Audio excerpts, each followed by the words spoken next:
We made it. So good morning again. I want to welcome anyone who is on the live stream this morning, and just to let everyone know that wherever you are, whatever you're doing, you're part of our spiritual community. Whether you're sitting here in the seat this morning or in some far distant state or province somewhere today. So I do know that we are getting out there, and more people are showing up on the live stream on Sunday mornings. Today's talk is the second in the series on journaling for the month of June, and this particular title was so apropos for me as a regular weekly public speaker. Our theme for the year is a year of spiritual practice, and journaling is a part of my spiritual practice. So everything I read, everything I watch on television, everything I see, and every conversation I have is fodder for a Sunday talk. So be prepared that if we talk during the week and you give me a little bit of your wisdom, it might show up on Sunday morning. I will give credit where credit is due, but my friend Harry Moses told me that after I use it 3 times, I get to own it myself. So I just wanted to let you know about that. Our founder, Dr. Ernest Holmes, who wrote The Science of Mind and who for 75 years was teaching the science of mind, and we are beginning to learn today that people like Bruce Lipton and Joe Dispenza are teaching the same thing that Ernest taught 75 years ago. Ernest said that within us is the unborn possibility of limitless experience. Ours is the privilege of giving birth to it. Yesterday, I had the privilege of sharing the pulpit with Reverend Mike McMorrow from the Granada Hills Center for Spiritual Living for a memorial service for a longtime member there and one of my best teachers. Meg Donahue was a third-year student here at Westlake, along with Dave Christopher, Mark Stewart, Joyce Bennett, Kitty Hack, and Jerry Reike, who also came from the Granada Hills Center every Monday night for almost 2 years. Meg was a modern-day hippy-dippy. She was such a free spirit. I envied her free spirit.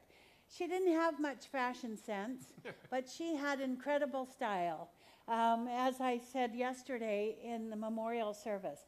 And there were a lot of times when she would come to class, I would wait just to see what she was going to wear, because that woman could do with a scarf more than the average person could do with a whole outfit. She didn't follow any of the fashion trends, but oh my goodness, like I said, she had such incredible style.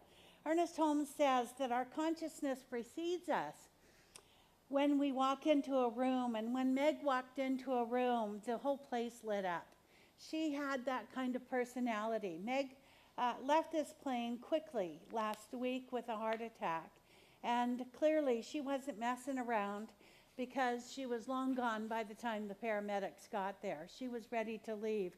And Reverend Jeannie Hoffman said yesterday that her soul was just so big that it couldn't be contained on this plane any longer, and that she was out of here, that it had to make its transition in order to move on. Because she was such a free spirit and so loved by everyone who was there, the tears of sadness were largely for the absence of light that she was as a person. But her spiritual essence will long, long live after her. The last song that Ken Francis sang yesterday while playing the ukulele was the Hawaiian version of Somewhere Over the Rainbow. And it was just so profoundly moving, because there have been several instances where movies and TV shows where that song has been used as someone passes away.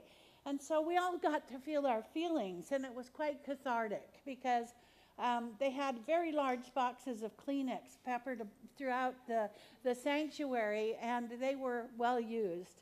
As Reverend Mike would say, if he had $5 for every Kleenex that was used, he'd be a rich man.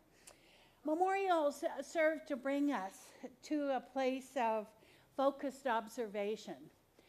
And not only about the deceased person, but about our own lives as well. And when I heard of Meg's passing a few days ago, I was stunned. She's significantly younger than I am, and it's not sort of the news that one expects to get. It was very hard on Reverend Mike McMorrow because it was the second member of his congregation in 3 weeks that had passed away, young members of his congregation. And so I thought about the question, if I knew I was going to die, what would I do differently? What would I do differently? Well, we all know that we're going to die someday, right? We don't get to stay on this plane of consciousness too long. So why not do those things differently today? That was kind of what I thought about as I was driving home yesterday. I read a story this week about a birthday party of an old man who was born on May 19th. And they had this incredible celebration. It would almost have been a normal birthday party with music and presents and cake, as the usual birthday party shows up. But the cake had 105 candles on it. And many of the 100 or so guests who were there to celebrate the birthday of Sir Nicholas Winton owe him their life. Does anybody know the name Sir Nicholas Winton? Maybe not. It's one of those obscure things that you don't really hear a whole lot about, but the story is fascinating. Winton's 105th birthday party was at the Czech Embassy in London, and the guests there were the offspring of 669 children, mostly Jewish, rescued by Winton from almost certain death in the months before the Second World War broke out in 1939. 669 children. Most of their families ended up interned or murdered in the Nazi concentration camps, and today they call themselves Nicky's children. Some of them, as you can imagine, born in 1930, or not born before 1939, they're quite elderly. There are around 6,000 people around the world today who owe Winton their lives. 6,000 people who might never have been born had it not been for Sir Nicholas Winton, because they're the offspring of the 669 that he rescued. It was late in December 1938 when the stockbroker from Hampstead canceled a holiday trip to go to Prague to see what was happening in the refugee camps there. And Winton spent only 3 weeks in the city, the most leave he could get from his job at home, but it was enough time for him to recognize the impending threat facing the refugees who had arrived following the Nazi invasion of Czechoslovakia in October 1938. And he immediately set about organizing 8 evacuations of the children on the Czech Kindertransport train, they called it. He advertised in newspapers for foster homes, got the necessary permits from the immigration office in the UK, and he persuaded the Germans to let these children leave the country. I don't even know how he did that. This is only the bare bones of the story that I heard. But when Winton returned to his job in London on January 21st, 1939, he continued the rescue mission, working on in the evenings until the last train was canceled when war broke out in September of 1939. Ruth Halova is 88, and she had flown over for the party from South Bohemia in the Czech Republic. She's one of the few children that went back to her homeland after the war to live there. And others had come from as far as New Zealand and the United States. And Halova was one of the children who came over on one of the Kindertransport journeys. And she stayed with a British family throughout the war while her mother was in a concentration camp in Czechoslovakia. What would I do differently today with my life if I knew I only had a few months or years to live? What would I do differently? Thursday night, I had dinner with my friend Les Brown. Most of you who have been here for a while know who he is. He's a motivational speaker, not the musician, the band leader, but he's a motivational speaker who goes all over the country And he happened to be here in Los Angeles visiting. And a while back, Les had asked me to be his prayer partner around the first part of the year. And I held him in my prayers every single day. But people who know him and know of him were beginning to perpetuate rumors about his health and his imminent demise. And oh, me of little faith, I began to believe the rumors more than a little bit. So when he called out of the blue and asked me to meet him for dinner, I was there in a heartbeat. He doesn't drive, you know, and he was staying at a hotel down by the airport. And just after the new year, he told me that he was diagnosed with terminal cancer. And his oncologist invited him to consider going into hospice. Well, I won't go into detail about the cancer, but to suffice it to say, it had metastasized to many parts of his body. And the diagnosis was dire. On receiving the diagnosis, Les said, "No," he said, "I won't have this." He said, "I'm not complete with my life on planet Earth, and I won't stand for this being the last thing that people remember about me." He said, "If I'm going to go out, I'm going to go out with a bang. I'm not going to go out with a whimper."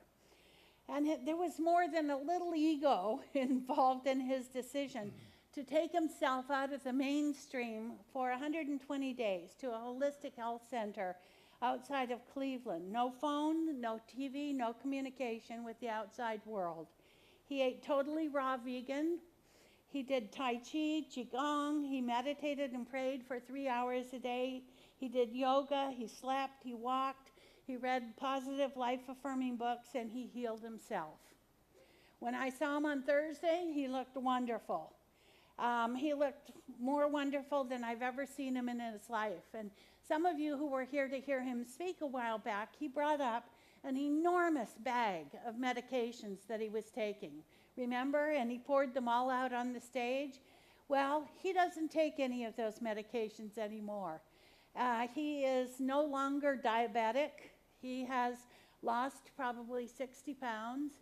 He looks absolutely phenomenal. And he just received a clean bill of health from his doctor. So, yes, you can applaud that.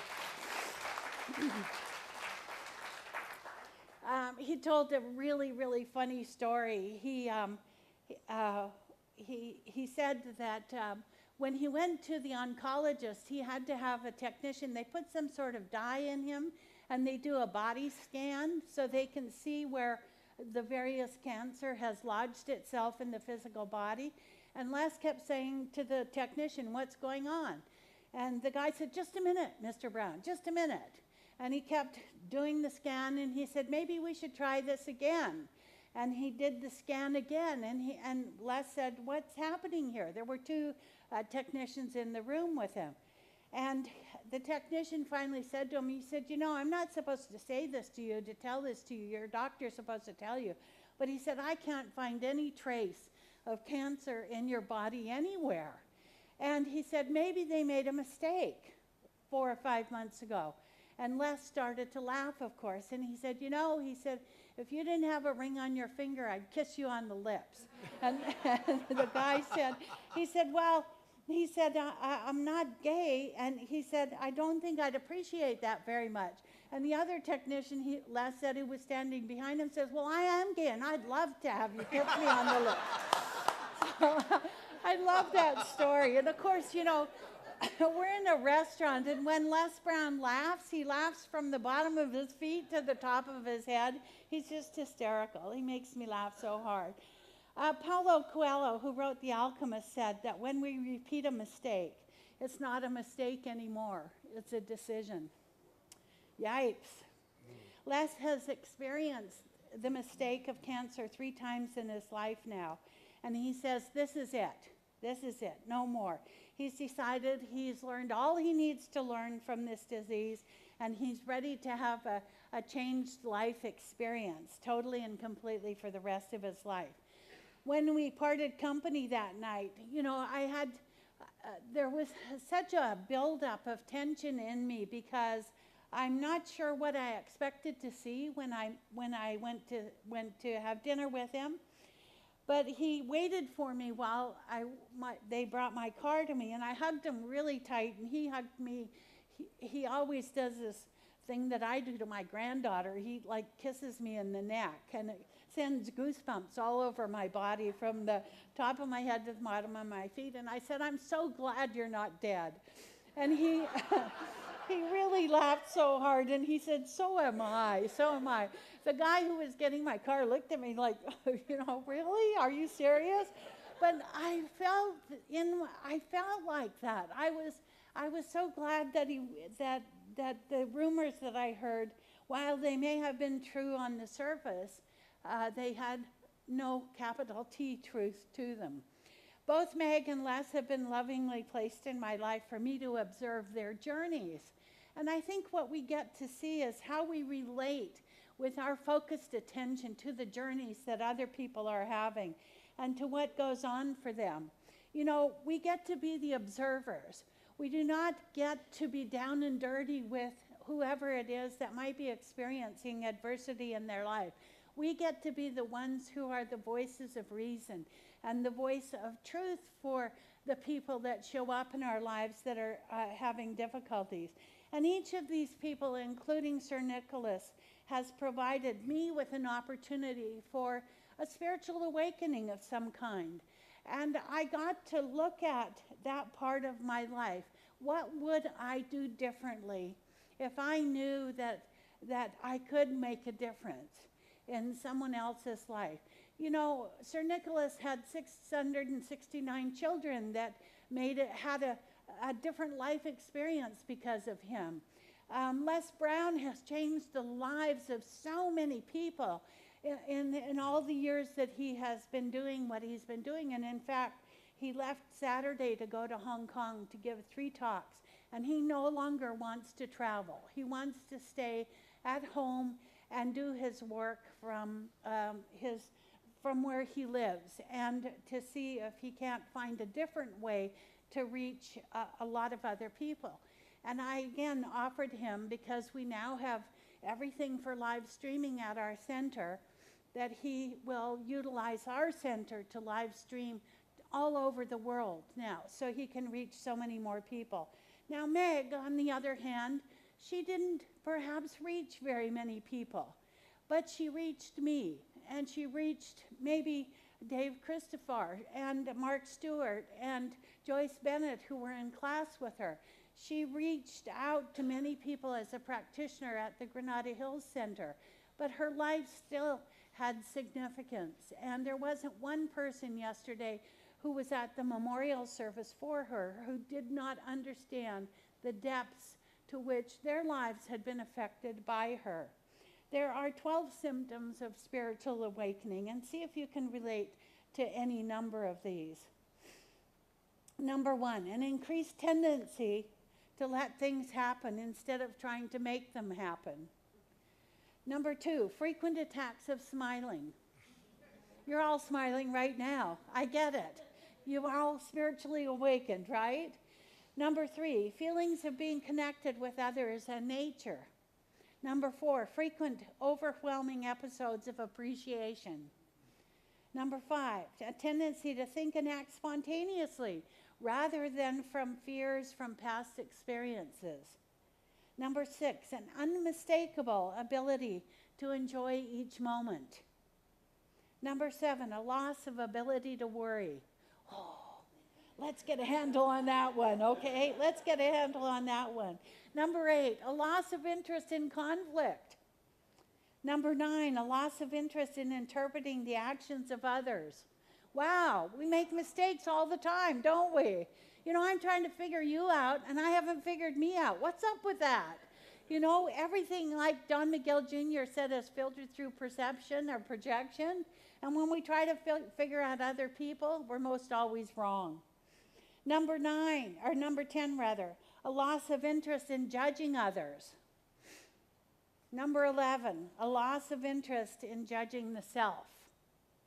And number 12, should be a drum roll here. Yes, thank you, Wayne. Gaining the ability to love without expecting anything in return. Yeah. So Meg Donahue, Nicholas Winton, and Les Brown all have been placed in my life this week for me to see the unborn possibility of limitless experience. They did a good job, too. They did a really good job.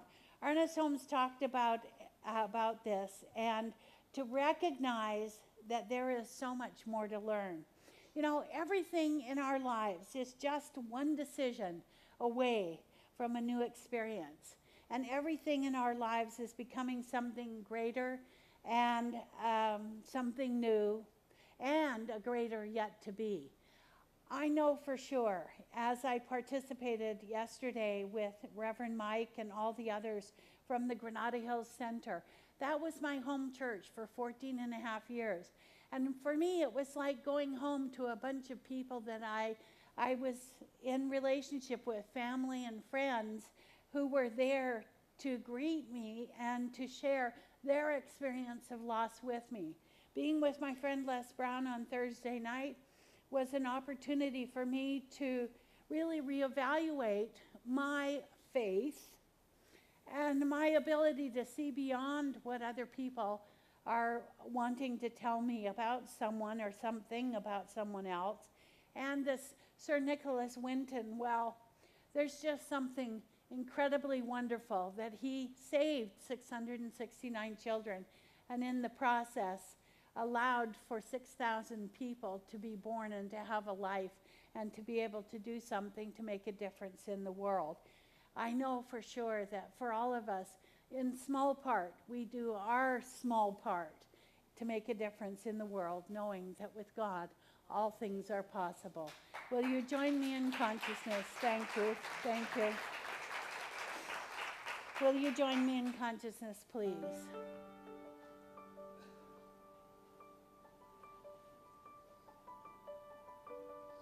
And as I go within today, and I speak this truth in the first person for all here present, I do so knowing that the awareness of the power and presence of Spirit in the lives of so many people in this world today is significant in our ability to see a world that works for everyone, to see that there is a global truth, that God is all there is. And no matter what religion or what faith tradition we might have embraced as we were growing up, we have found our place in spirit here at the Center for Spiritual Living. And that we are here by right of consciousness today because there is an idea whose time has come. And that idea is independence and self-reliance. And that we are each here to make a difference in our own unique and wonderful way. I know today, for everyone here present, that without any one of us, the world would not be the same. To know, as always, that we do make that much difference in our world, in the microcosm of the macrocosm.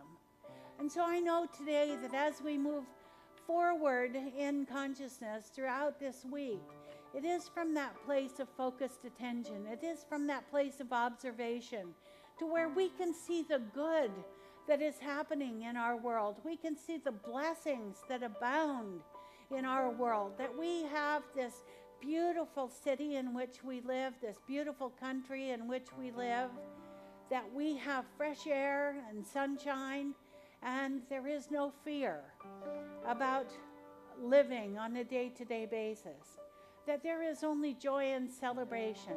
And out of that, as the Reverend John said, comes happiness, a happiness that is a choice. It is the power of decision that we have on a daily basis, whether to be happy or to be sad. And today, for each and every person, I know that we would choose happiness, that joy is at the core of who we are, and happiness is the result of our decision to be in our truth today. And so I know that that pure essence of Spirit has provided for us our dreams and aspirations, that there is that idea that we are here to create something new, something different, and something valuable in our lifetime. And so it is our opportunity to simply go out into our world today and see what we can do to make a difference.